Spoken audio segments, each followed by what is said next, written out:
নমস্কার বন্ধুরা, আজকে আমি বানাচ্ছি একটা নিরামিষ আইটেম।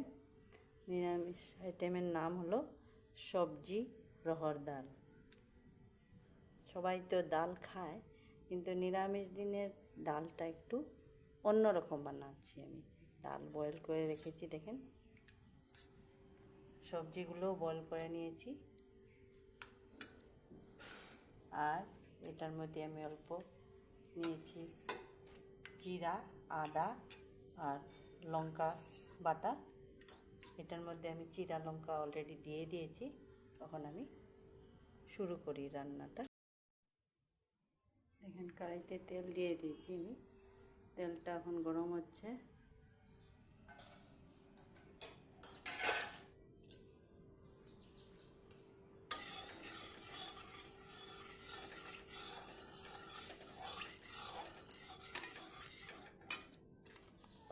তার মধ্যে আমি দিয়ে দেব তেজপাতা। তেজপাতাটা অল্প লাল হওয়ার জন্য রেখে দিচ্ছি।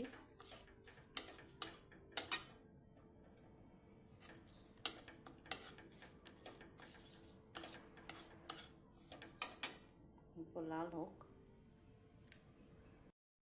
তেজপাতা লাল হয়ে গেছে, দিয়ে দিলাম শুকনা মরিচ।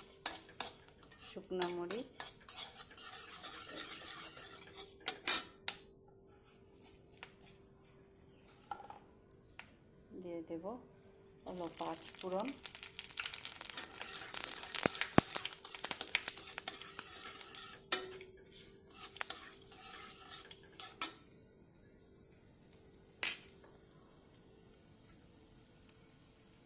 দিয়ে দেবো মশলা, আদা জিরা আর মরিচের পেস্ট।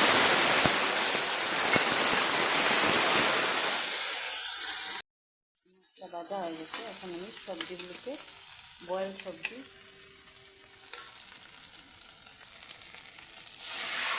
দিয়ে দিলাম।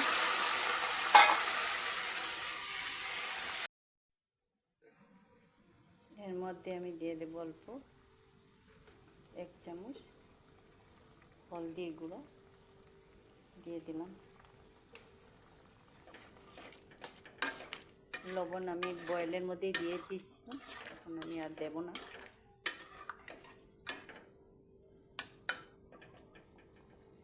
মশলাগুলো আর সবজিগুলোকে ভালো করে একবার ফ্রাই করার জন্য রাখবো।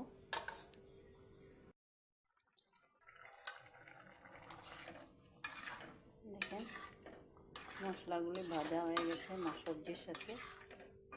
এখন আমি বয়েল ডালটা দিয়ে দেব। বয়েল ডালগুলো এটার মধ্যে ঢেলে দিচ্ছি।